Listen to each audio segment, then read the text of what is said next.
what's going on between my ears. Everyone seems to be so clear. But I'm feeling foggy, I'm starting to shake. Let's talk about it with Ronnie and Jake. Mental health awareness month. It's mental health awareness month. It's mental health awareness month. And this is the Judgment Seesaw.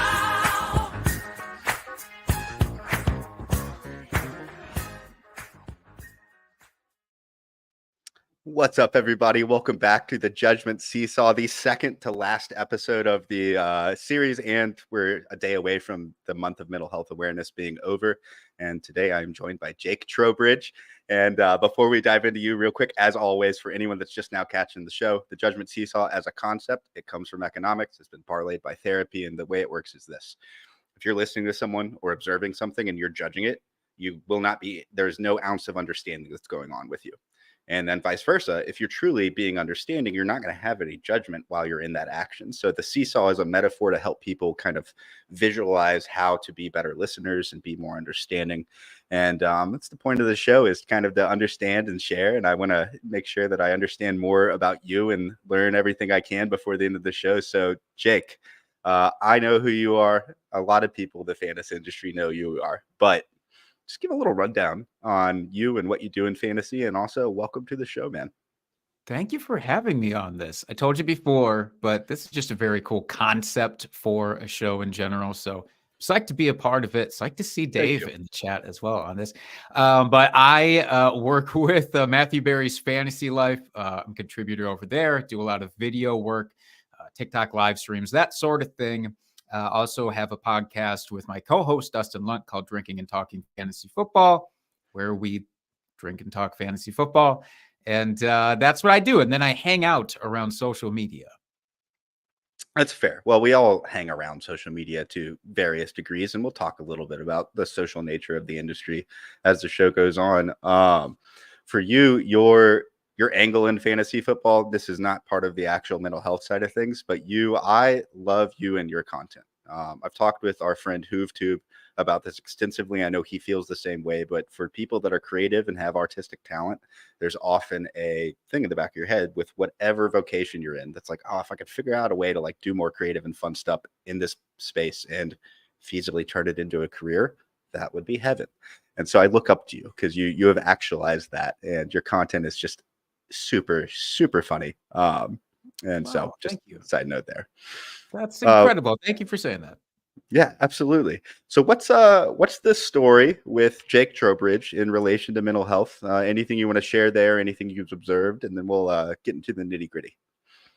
Yeah, I've been at times historically actually hesitant about addressing mental health, and my own have had a tumultuous relationship with it since I was a kid, frankly, growing up in a kind of a house in a community that wasn't a thing to be discussed. It was much more preferred to sort of sweep things under the rug, just generally, don't talk about the bad things.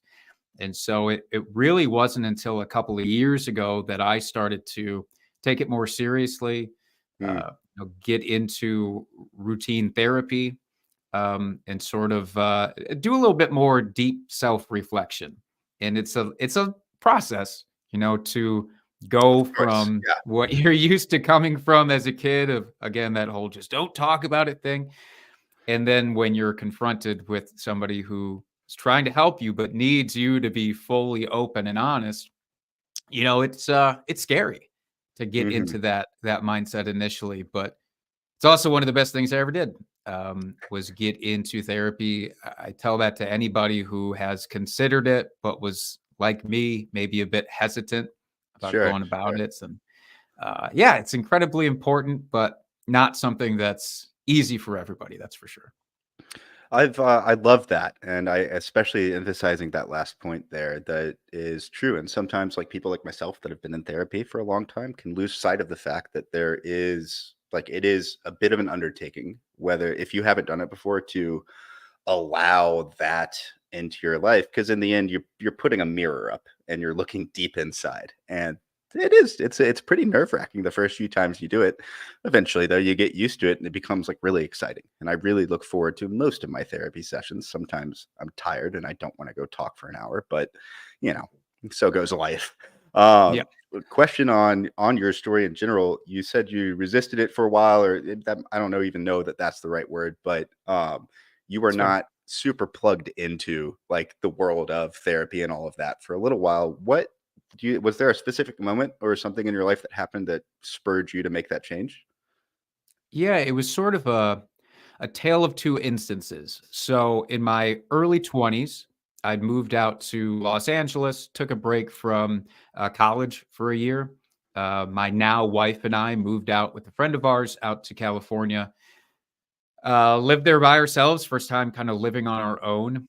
And I remember I had a lot of episodes while out there of like just panic attacks, just Mm, brand new situation, very stressful. And that kind of like wake up in the middle of the night, just panic attack, mm, need a paper bag kind of thing. And it was often, it was happening way too frequently.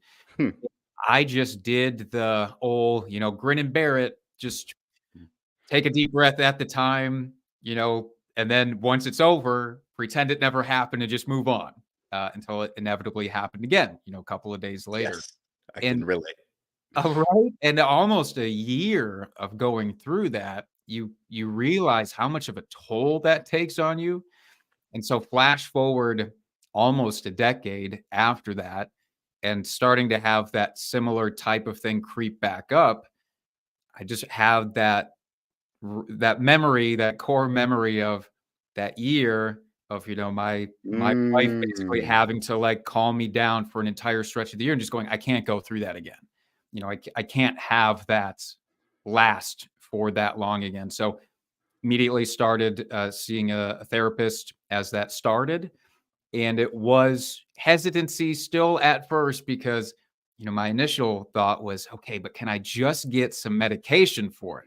hmm. Let's just do that route. Yeah, yeah. I I will just take Give the me some good pill doc, I'll and be better. please, yeah, make it go away, and that's it. We don't have to talk about this, right? You can just do that, prescribe the thing, get me on my way, and of course, that's not how it worked. And so there was that little bit of sitting, and I actually didn't do it in person first because this was still pretty fresh in terms of COVID. So I was doing a lot of telehealth, kind of like this, Zooming. Mhm. And it was so uncomfortable the first time that I did it. I took about a month to go back, which was still too long. And it was about that month, and the panic attacks kept on happening, kept on Mm, happening. It's like, yeah, man, you just have to face this. You can't keep trying to hide from it, because the more you try to hide it, the more you try to push it back into the closet, sweep it under the rug, whatever. It's just going to make it worse, and it's yeah, going to yeah. become insurmountable at a certain point. So that's the thing that finally pushed me into do it consistently. That is, it's really interesting, and it's doesn't line up perfectly with a phrase that I've brought up on here a bunch that I just was taught as a kid and I love, which is that like people don't really change until the pain gets bad enough. Mm, Um, but like that, the self-awareness to be able to say, I ignored this before. I did what a lot of people do and what men are taught to do, and I just like just like shut it down and endured.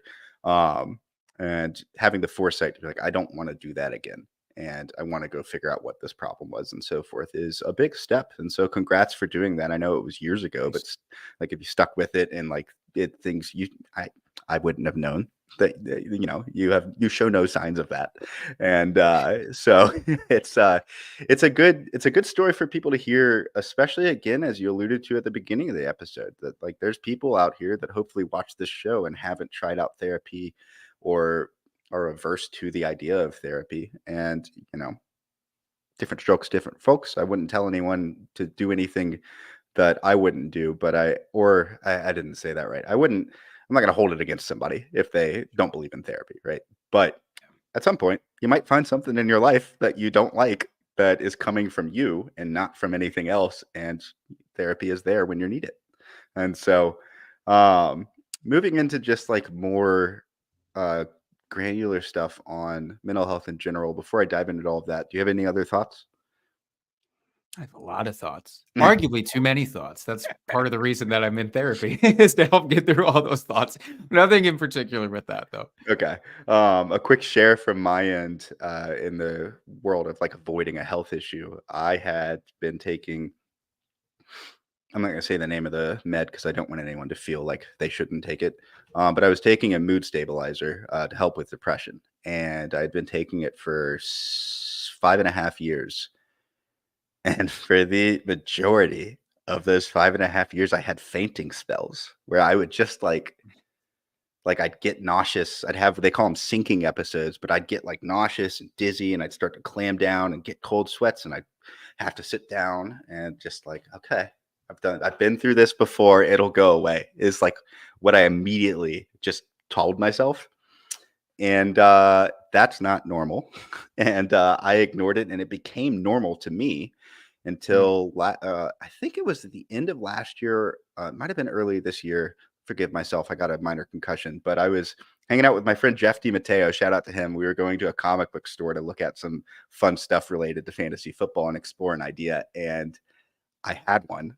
I was in the middle of talking to him and I fell over and hit my head on the pavement and got a concussion, had to go to the hospital. And like I thought I was having heart issues. I was like, I think I don't want to go to the doctor because I don't want him to say you're dying. And like went and got all the scans, went through the whole rigmarole of figuring out that I'm fine. Sitting down talking with a new psychiatrist, and he says, hey, so you started this drug 6 years ago and you said that these things started then. I wonder if it's that. And stopped taking it, and I haven't had a single episode since then. But That just is good.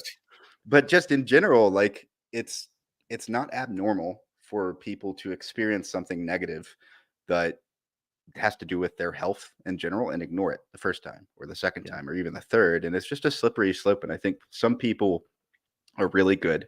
Some people are hypochondriacs and they definitely are really good at making sure people know if something's wrong. All right, But but I'm a hypochondriac who doesn't like going to the doctor. It is a very oh, stressful thing. really? Really? I connected so deeply when you're like, I don't want to go and have them telling me that I'm dying. So Yeah. it's Yeah. better of like just not knowing, and then it'll just happen whenever it happens. I'm such a severe hypochondriac. Every little thing that pops up, it's of course just I don't have to search WebMD or Google it. Like I'll do my own internal worst case scenario for everything that pops up. But again, yeah, I could go to the doctor and just have them tell me, oh, no, it's actually just this simple thing. Fix Yeah. it in my Yeah. way. Instead, I'm going to spend 3 days spiraling over it, thinking about all the things that it could be and not going in, which just, of course, makes my mental health worse. So, yeah, I Yes, relate to that. yes.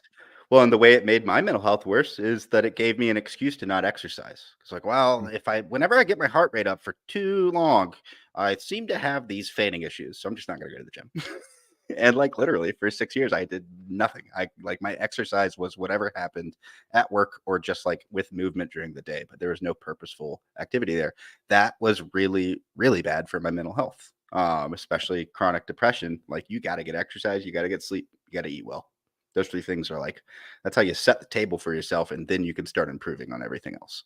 So anyway, enough about me. This is an episode about you. I'm sorry, Jake. I love hearing that. With the just in general handling challenges, we'll talk about that in a second, but since we just did a little bit, let's go back to content just for a moment. So as I mentioned earlier, you are uniquely hilarious. Your content's really creative, whether it's like dressing up like the Joker and talking about fantasy football or doing a little ditty or like a video game thing. It's always something new and unique and fun and appealing and to different audiences oftentimes too. How do you like strike the balance between being uniquely humorous but also insightful with your work? Hmm. First of all, thank you for saying that I'm both of those things. I certainly don't always feel that I'm both of those things, but it's a balance that I've gotten a lot more used to. I think when I first started doing that type of stuff, I mean, I'll just say it's just weird. It's weird. The stuff, the ideas, the videos, they're weird. And I think for a lot of people who just see it for the first time, that's probably their first thought. It's like, this is just fucking weird. And so I had to get over that mental block first before I even started doing that stuff. Because just like, do people really want this? You know, How can I cut in my in? brain, it sounds good. Yes, please. How did you get over that? It's stupid or stupidly simple, maybe. Repetition.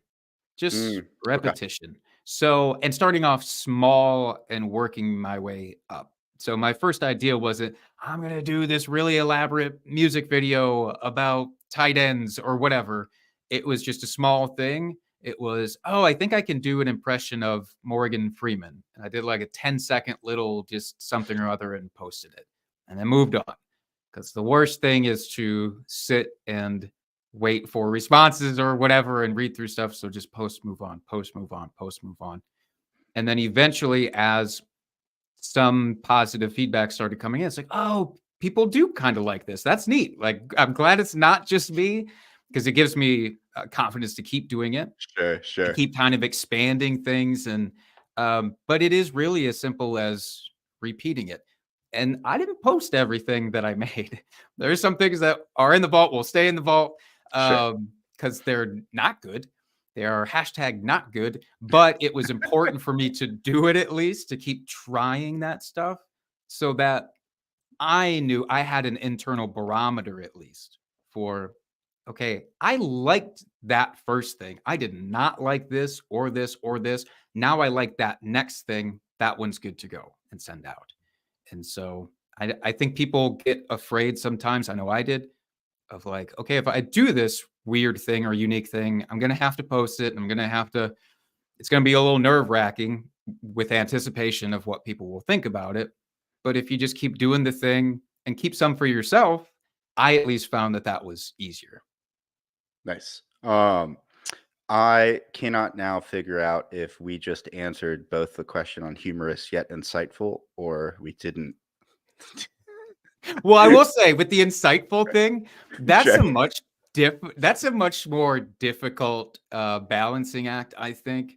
And I would push back a little bit and say, not all my stuff is Well, insightful. Some of my of stuff is course. just flat out silliness. I don't think it's going to help anybody win leagues or discover something unique about the human condition. But I do think there's hopefully little bits in there that I can sneak in. It's the spoonful of sugar helps the medicine go down idea, I guess. Sure. I Why, you know, you can only write so much. Because when I first started in this industry, I was just writing articles, a lot of waiver articles. I feel like that's kind of the uniquely, like when you first start doing something, I feel like they're just like, you handle the waiver pickups. Like it's a yeah. very, you know, repetitious thing, redundant kind of thing. And that was just hopefully insight and not a lot of the humor with that, because people don't care about the humor. They just want to know, who do I pick up to win my Right. week? Yeah, you don't have to be Bill Simmons in every article. You're right. Exactly. And so I then made a conscious decision of like, I'm going to Trojan horse that stuff in, because I do still, you know, I still do want to provide valuable insight into people with their leagues. But like, when there are thousands of people trying to tell you how to set your lineup or make your trade or whatever, or their opinion on this player, sometimes it's just natural for that to kind of wash over you and drown. So at least for me, the only way that I could get through was like, let's tilt this just a little bit. Sure.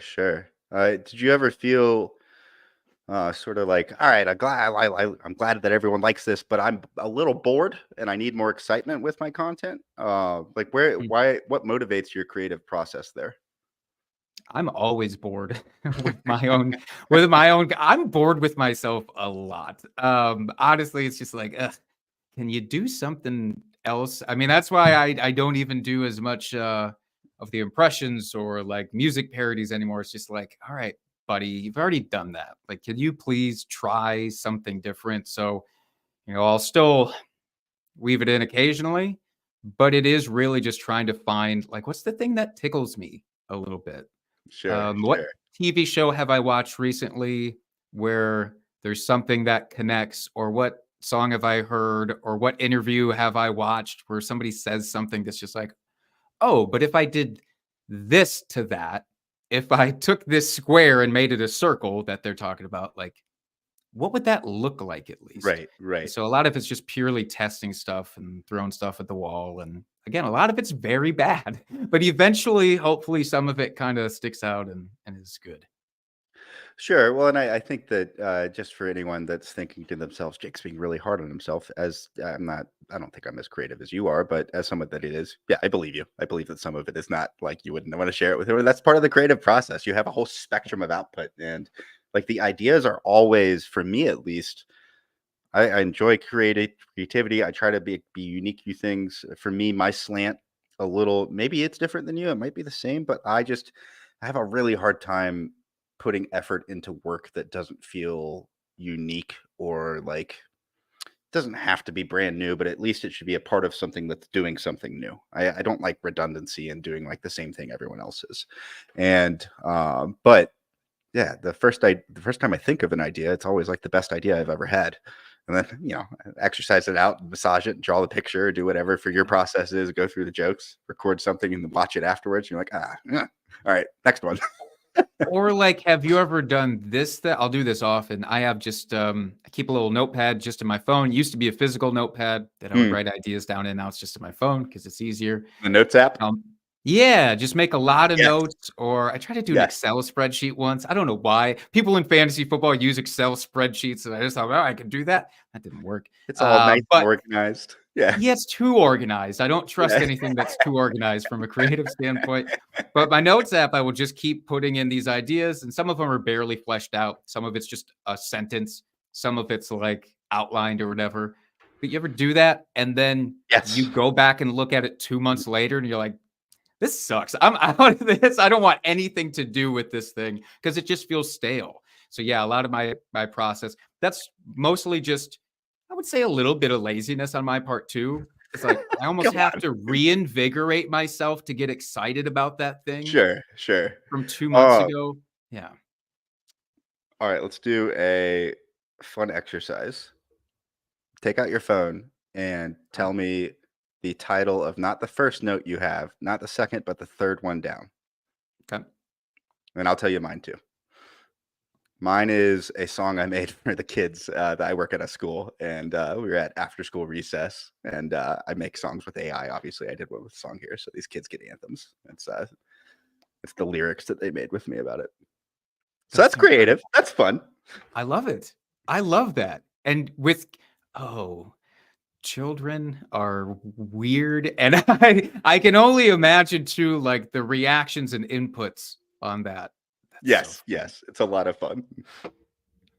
my third, you said third down or fourth down? Third down. Third You down could lie and is, just pick which one you like. it just says NFL focus group. NFL I focus don't group. I have like. I don't have any descriptor at all. Just NFL. Actually, that's not true. I have one quote underneath that just says brighter uniforms with an exclamation point. That's so if you see a video in a month that's just me screaming brighter uniforms, you'll know where that came from. This is what I'm going to do after sometime in June. I'm going to make a highlight video that shows all the home uniforms in the NFL, and I'm going to turn the brightness up 120% and tag you in it. I'm ready for that. No, I'm not going to do that. We're venturing into goofball territory here, and I want to make sure we tailor it back into mental health. I'll take the blame for that. But you enjoy that, like a little organic sharing the notes thing. That's fun. But I do the notes. I also, and this is a good mental health strategy too, to like help stay organized. I am not someone that does this regularly, but Nick Whalen, Kelly Singh, like 5 other people have been like, oh, I put Post-it notes up around my house. I'll go like put a note up on my mirror that says like, hey, you're awesome. You did this today. Like, congratulations. That's Nick's strategy. Or like mementos, or simple reminders, which my mom used to do. And she would take notes and put them on the fridge in the morning. That'd be like, hey, by the way, the orange juice is for your father. Don't drink any more of it. And have a good day at school. That sort of thing. Nice. So I think having like, in the olden days, yeah, you carried a journal around with you. And back then too, everyone would tease you about having a journal and blah, blah, blah. Society has evolved a little bit from there. But we all do it. You nailed it. It's in your phone. And this thing can be a source of mental strife. And we could talk about that a little bit if you want to, especially like the social media nature of the work that you do and so many other people do in our industry. But audio recording is the only other thing I'd add in. I go in all the time and I'm like, hey, let me turn on the voice recording thing, and there's like blah blah blah blah blah blah blah blah blah blah blah blah blah blah blah. Thanks. And then I listen to it never, but I have it there somewhere. For sure. Going into just back into like the mental health side of things, and let's try and walk a lane here for a little bit that's like mental health and fantasy football side by side, or content. We face a lot of obstacles in anyone's career. For you, can you share a particularly tough challenge you've encountered within your work in the fantasy sports space and how you've managed it, especially if you can, one that like tied into your mental health? Yeah. When I first started out, I mean, I said it as kind of a joke, but it really is. When I first started getting involved with content, it was all writing, and it was for, I won't name the website, but it was a website that had a very clear intent of quantity over quality, right? So they want to pump out as much as possible. And then having that feeling of kind of, like, I'm kind of trapped in this machine. It doesn't feel great. I don't really like what I'm doing. I don't like the quality of it necessarily. But yet this was one of the first times, or I think the first time, that I had the opportunity. Actually graduated from college with a journalism degree. This was my first opportunity of actually applying that and just feeling like, all right, well, it might not feel great, but maybe this is just what it is. But after a certain amount of time of going through that and just kind of feeling like you're being herded into the editing bay with like, get your words out there and do it now. It's just like, I don't want this. I do. If this is what this is, I do not want this. And just ended up, amicably, hey, this isn't for me anymore. Thanks for the opportunity, and bailing. And there was a gap between that and the next thing that I did, mostly because I just felt like such a quitter. Just felt like I had an opportunity here. Who knows what ultimately would have come of it, but I had an opportunity to use my skills in a way that's creative, and I floundered it. It was looking at it as a failure of, I didn't see that thing through. It got too hard. I gave up. And that's a really hard thing, I think, to deal with when we rely on creativity to give output. It's not a technical thing. It's not a technical skill where it's a little maybe easier. I'm assuming here, but I would say maybe a little bit easier when it's just something, hey, it's A to B. Whereas this type of thing can be A to B, but then it's going to go up to C before it eventually maybe skips past D and then comes back around at the end. It's not a math equation. And Right. so I think it's so much harder to keep that motivation up, especially in the face of you not being thrilled with the output, with the outcome of it. So that's a constant challenge. I mean, the number of things, again, I only half joke, the number of things where I make it and I just go, fuck, what a waste of time. Like what a worthless endeavor that was. And it might be a streak of that. I mean, I'm not ashamed to say, as recently as just a few months ago, I felt that. I was just like, I cannot do any of this right anymore. And it's like, how do you work over that? Yeah. Again, hopefully repetition still comes back to save you a little bit, because eventually the law of averages, right? It's going to hit. Something will feel good when you get done with it. But that's also easier said than done, because I struggle. I don't like getting that type of, I wouldn't even call it advice, that, oh, just don't worry about it. Just let it roll off your back like raindrops on a turtle shell. Just don't. It's like, all right, oh, it's that easy. Great. I won't think that way. I'll completely rewire my brain here in the next 10 minutes and call it good, and wash my hands of it. And it's just not that easy. So when those obstacles do come up, plowing through isn't always an option, but it can help at least sometimes. I think that plowing through is like what, like society has changed so much, man, in the last 15 to 20 years. A lot of people are like, oh, everyone's soft these days. I'm like, maybe a little bit, but not really. Like, we're just in touch with things and we're not ignoring it anymore.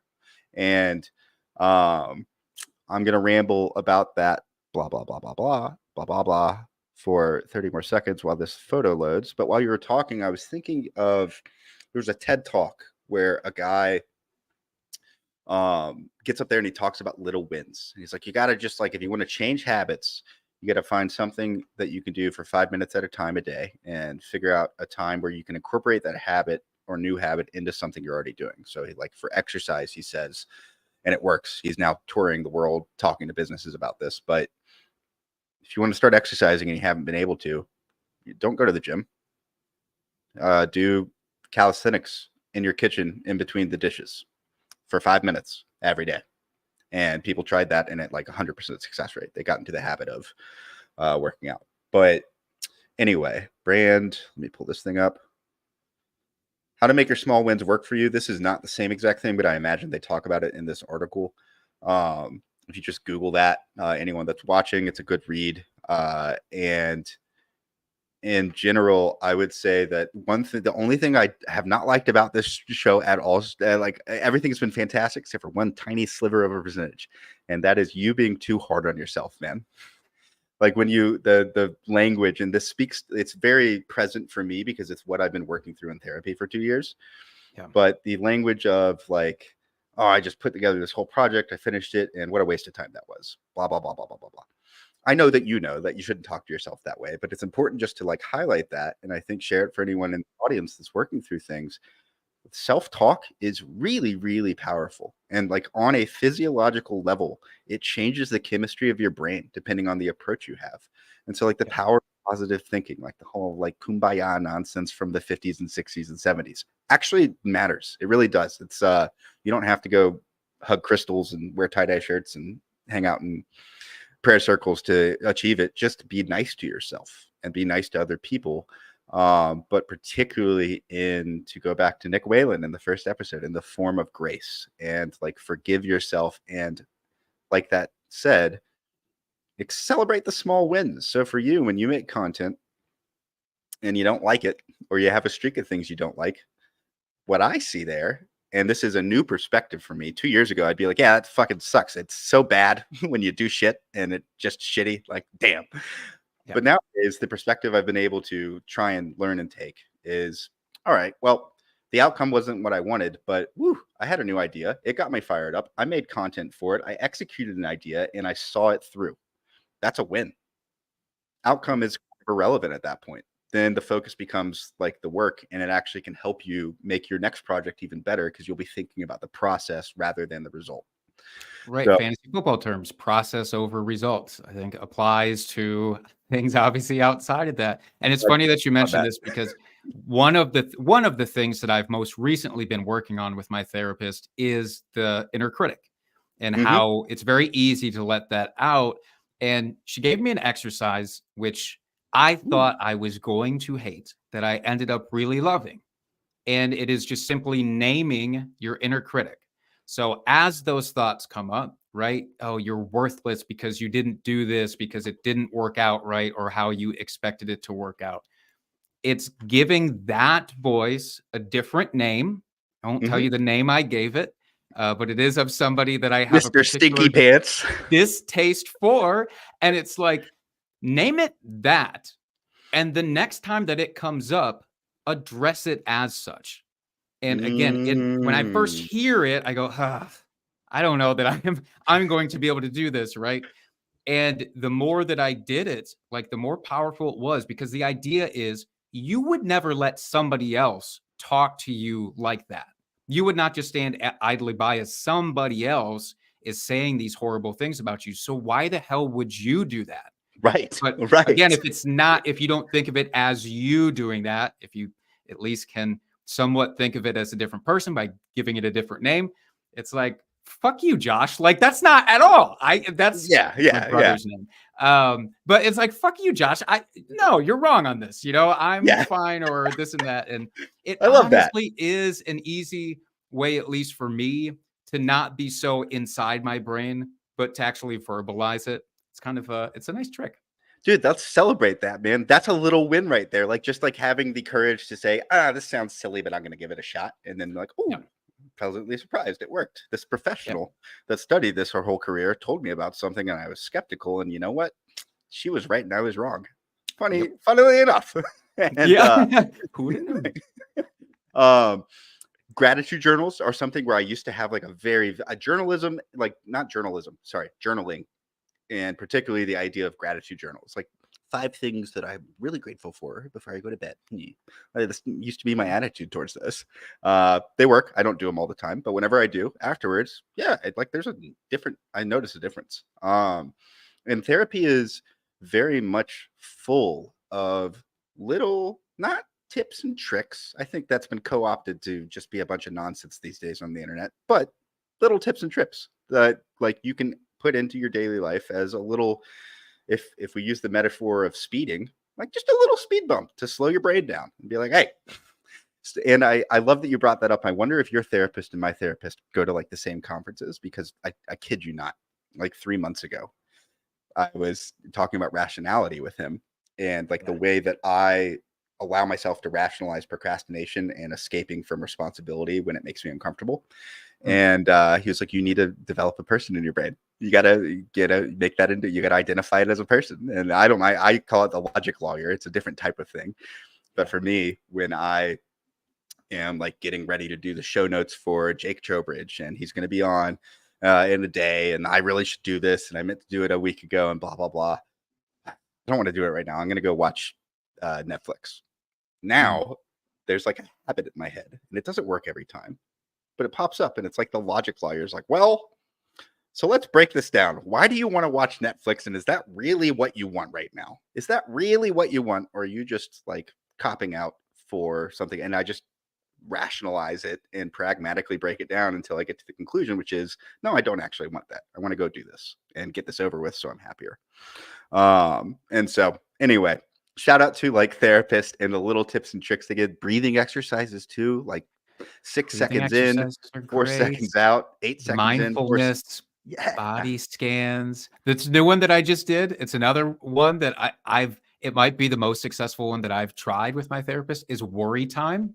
Just calls it worry time. My baseline is anxious. My baseline is anxiety throughout the day. That's who I am. And if I just let it run amok in there, I'm just always worried about stuff. Not even maybe specific things, but just the idea of worry is always up here. But the trick, or the idea here, is that same notes app that I use for all of my content ideas, create another different note that is just things to worry about. And as they pop into your head, if they are specific, jot it down, put the phone away. You're not allowed to think about that until your designated worry time later that day. Interesting. Give yourself 10 minutes or whatever, right?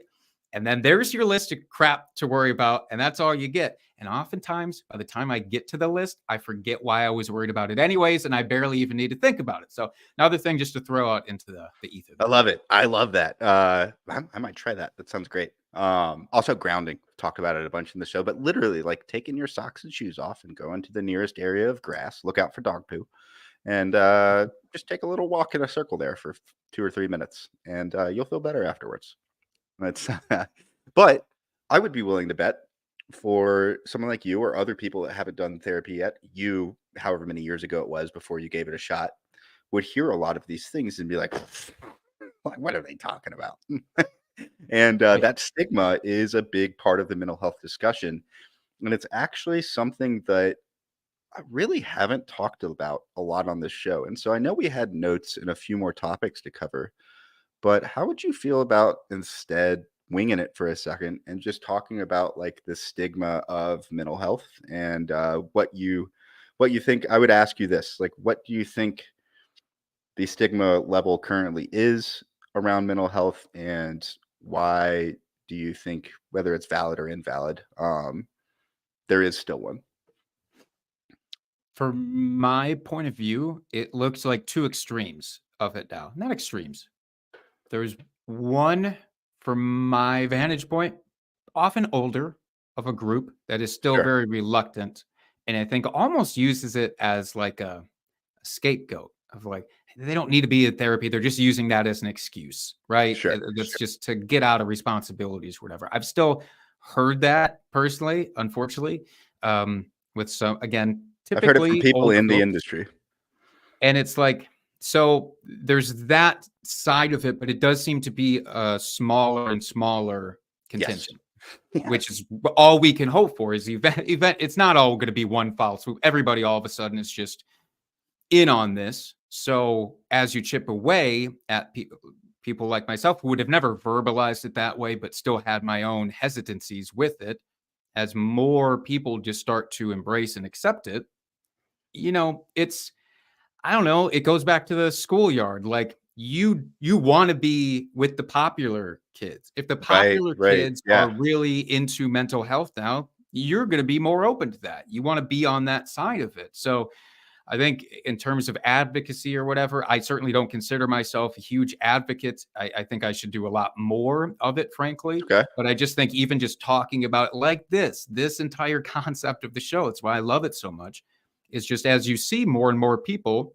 that maybe you would have never thought that were involved with therapy or had these type of thoughts, it just feels better. It feels better to be in that part of the Venn diagram. Right, right. I think that, yeah, I think that theory is on the money. My hunch on the whole thing is very similar. Like that people, just to actually going back to one thing you said, like when you identified, not society doesn't change in one fell swoop unless something truly cataclysmic happens that affects everyone. Yeah, yeah, it takes time. I mean, some people never change, and that's okay. I don't really actually hold that against anyone, especially like how can I say this? I have a problem with people who are I don't love like racism and social justice, like hatred and so on and so forth. But if somebody's like 88 years old, I am kind of like, all right, well, I would prefer that you not talk about that with me anymore, sir. But I'm not gonna like walk away hating you. I'm gonna walk away being like, well, his life led him to this conclusion, and maybe somebody can change it, but I'm not gonna waste my energy on it. But I think that like for the mental health thing, I guess I use that as an example because I feel the same way when I talk to somebody, whether they're old or not. When I talk to somebody that is kind of averse to mental health or isn't really into it or isn't an advocate at all, um, kind of like, well, it's inexplicable. It's very complicated. It's a wild concept, and as you alluded to at the beginning of the show, like getting into mental health and going to a therapist is terrifying. Like for the first time, it's super, super. Just it's a lot of work, and it's not easy. And so, also on that front too, like you said, people take time, and some people live lives where they are never exposed to people that are open about their mental health issues, and they also don't really go through anything crazy. Those people are blessed, and why would I hold it against them that they're not a mental health advocate and things like that? And so, I hope all of that was concise. I want to be clear. I am not racist, or I do not support any of that sort of thing. I was just as a point, if somebody's really old and they grew up in like the sticks of Alabama and they're 90, I'm not gonna. Well, and it's the exposure. So, like you Yeah, said, I think the biggest thing is just with mental health. Again, I feel like I'm typecasting here, but just often from my experience, the older people that I talk to that don't view it as maybe a real thing or a necessary thing because they weren't exposed. And so, again, they're not on social media probably as much as a sure. lot of younger people are, and so that is often where these ideas do get exposed. Obviously, there's other places for it as well, but yeah, just simply the idea of exposing it and not pushing it, but just putting it out there, I think is huge. Thank you, thank you, thank you. You corralled me back in there. I brought up racism and it was like, what am I talking about? My brain just checked out for a second. I get what you were the, leading towards, though. yeah, yeah. So that last thing, like not pushing too hard, is super important, and I think that is a good topic to close out with, because advocacy and advocating for your own truth or something that you care about is great. It's important. People should go advocate for good causes. However, people are busy.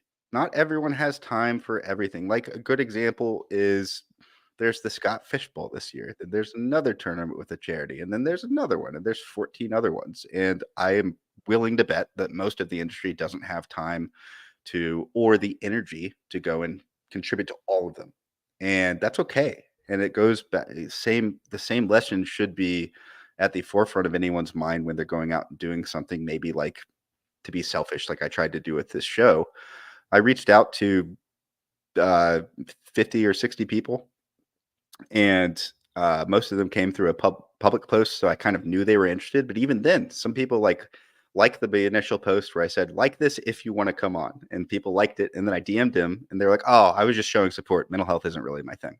No judgment from my end. Like, that's okay. But if I had taken the approach of, why? It's so important. Like, it's my whole world. You have to care about mental health. You really should come on the show. That's a mistake. You have to give people space and be understanding about like what they're going through in their life and where their priorities are. And that goes through like environmental activism or social justice rights and so on and so forth. They're really important causes. I would never ever say that anyone's personal cause, as long as it's rooted in like goodness, is not important. But I think people sometimes struggle with what you alluded to there, that, not everyone is available to hear you out, and you got to respect that and understand it. And everybody has so much going on in their own brain. And the idea, it's very easy to close yourself off to things just out of busyness more than anything. Mhm. Like just being so busy or feeling so busy, it's a natural way to close yourself off. And so now, if you're going to your example, why aren't you doing this? You need to do this with me. Like, that's certainly not going to open up their mind Right. more to this idea. It could permanently close them off to this stuff. And so, baby steps for me, baby steps were crucial. I think it's almost condescending to call them baby steps, but in that little incremental approach of doing it, if I was just expected to jump off the high dive into this, I would still be sitting up there Yeah. on Yeah. the diving board. I would be curled up in the fetal position. I would not have done that. But hey, all right, now you're just going to jump from the step. You're just going to dip your toes in a little bit. Great, There I it can is. handle Yeah. that. Yeah. I agree completely. Let's just do one last thing here, just a standard closeout. And Jake, honestly, this has been fantastic. I'm I've so loved it. happy to meet you and do this episode with you. I could Same. do this for another 2 hours. Um, but for the sake of the viewers, standard question here. I've asked everyone this. Name some names, some people who have had a positive impact on you, or you have seen positively impacting other people's mental health in the fantasy space. List is very long, so I will try to keep it short and sweet. But this guy who's been in the chat, Toronto Dave here, Heck, yeah. has been incredible, and Oh, he's perfect. been kind enough. I hope he doesn't mind me saying he exactly right. I hope he doesn't mind me saying I've used him as a resource. I've even asked like about my own therapy, and because he is somebody who's very open about it, which is Hmm. one of the things that sort of started luring me back towards it, frankly. So can't say enough about Dave. Mike Fiala has been in his own way. I don't know that he tackles it necessarily head on, but there's certain people where their kindness is enough. The active kindness and openness and understanding, that's enough. And that's what he does so well. I mean, he's hilarious, but he's also just one of the most genuine and understanding people I think that I've ever met. But again, it's an incredibly long list. I can't say enough about like everybody. This is so cheesy, but I try You're my good. best to only surround myself through a workspace because this is a side thing. This industry, it's a side thing. I get to choose a little bit because it's not the 9 to 5 job. So I actively choose to be around people that I trust from that side of things. And again, some of them are advocates, some of them are not, some of them are just really open people. But the fantasy life team, like that's their entire edict is like, we're not going to bring on people who are, hope they don't mind me saying, assholes. Like that's not, Sure. it's going to create a culture of just people who are open and honest. And I feel like I could talk to any one of them about this stuff. It would still be very hard for me because that's still a Sure. hard thing to Sure. just put out there, even for myself now. But I feel like I absolutely could. I love that. It's again a theme throughout a lot of these episodes. One of the lessons for like mental hygiene is, who's your nucleus? Like, who are you? Who are you exposing yourself to? And even further deeper than that, who are the people, if you like thought worst case scenario happens and I need to talk, who are those people for me? And if there's not 4 or 5 of them, make that a priority to figure out who those 4 or 5 people are, develop those relationships. There's nothing wrong with over time, like seeking out new friendships to serve a more connected purpose. And there's nothing wrong with shifting your friendships over time either as an adult. That said, I'm not encouraging anyone just like tomorrow, like all of a sudden I see the fantasy industry, like everyone shifts and all these sites lose people. I'm not saying that. Just like keep yourself happy and healthy, like Jake has alluded to and so many other people. Surround yourself by people that make you happy, that you also feel like you can be happy for. The last thing I'd close on is that we talked a little bit about having awareness that other people need space and they don't always have time for you or your cause. That's okay. As we were talking about that in the back of my head, I was just thinking about how every year there's like 15 new brands in the fantasy space. And I've launched new ones as well. Good Guy AI, brand new, 61 followers on YouTube right now. And you know what? If I like had the mindset that everyone really like I had the best thing ever and everyone really should pay attention to it, that would bother me. But it shouldn't, and it doesn't really. And I think for other people too, like if you're launching a new brand and a bunch of your friends aren't there reposting all of your stuff and people that you've counted on in the industry aren't like being the rabid supporter that you hoped they would, don't hold it against them. There's also like 40 other new brands that they're having to pay attention to. They have their own content they're doing. Just like I said, be understanding. Don't judge that. Try to give people space and put yourself in their shoes. Any final thoughts from your end? Just one, because as somebody who still struggled so much to like seek out that, and somebody who still at a lot of times feels uncomfortable with approaching people to, there's always a part of my Midwestern self that feels like a burden, right? If I, even to my therapist who I pay to address these problems, I still feel like a burden. I've said that multiple times. And so I do just want to put it out there. If anybody who is watching, is listening to this, does just want somebody to chat with, I am not a therapist, but I am very open to listening. And if you just feel like you need that, at Jake Trowbridge on social, it's completely up to anybody to make that jump. But just know that I'm available for that if anybody wants. I love that. Echo the sentiment from my end as well. And then finally, this group is if you're involved in the fantasy industry, this is a really cool chat. I actually have forgotten to bring this up on the last few shows. So let's close it out with that. The Less Alone group is on Twitter, on X, whatever you want to call it. And there's, I think, 54 people in there now. They're all content creators for the most part. A couple people are just fantasy enthusiasts. And I have shared some stuff in there, man, that I would never ever post about on Twitter. Not because it's inappropriate, but just because like, I don't want everyone knowing, but this is what I'm going through. I shared a story in there a few weeks ago where this is a great note to end on. Sometimes for people with depression, you forget about things when it comes to hygiene and cleanliness. And I had a carton of milk in my fridge that I had forgotten about that was in the back behind other groceries. It was there for a couple months and it exploded in my fridge. I had to go clean up that, and it like messed up my mentals. I was really hard on myself. I was like, dude, like you're like trying to like be an advocate for mental health and keep your stuff together, and milk exploding in your fridge. What the fuck? But I shared about it in that group. I didn't share it anywhere else until now on this show, and I was just like, hey guys, I'm going through this right now. This sucks. I feel like a worthless person. I like this ruined my day. And it's gross too, and my whole apartment smells like cottage cheese now. What the fuck is happening?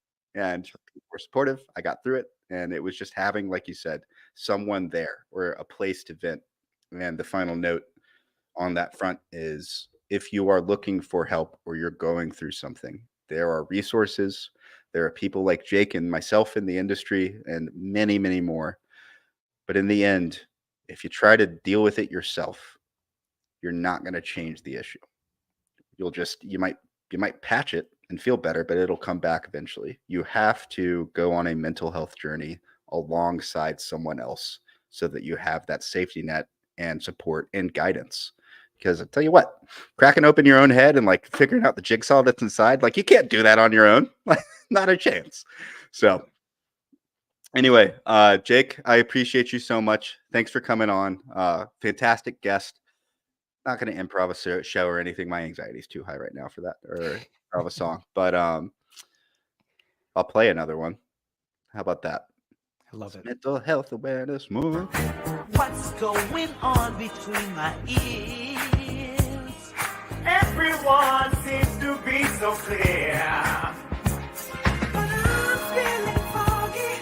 I'm starting to shake. Let's talk about it with Ronnie and Jake. Mental Health Awareness Month.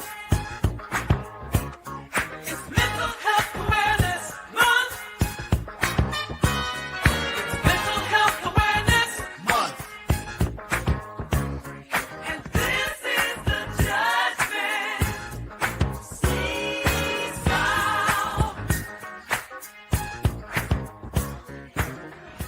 Actually, wait, one last thing. Tomorrow, the final episode of the Mental Health Awareness Month 30 for 30 sprint that I have done is ending with Bob Harris at 1 p.m. back on YouTube or on X if you want to watch it through my profile. Please show up, show some support selfishly for me. Come support me. This has been a really good experience for me, and this has been the first content that I have been like courageous enough to do on my own in the fantasy industry since I launched a podcast 8 years ago. And so it's a big deal for me. Big win, patting myself on the back a little bit here, but also all the guests. And of course, Bob Harris. He's been around since the beginning. So see y'all tomorrow. Shout out to Jake. Go follow him on Twitter. Keep up with his goofy nonsense because it's not nonsense. It's insightful and fun. And I'll see you guys tomorrow.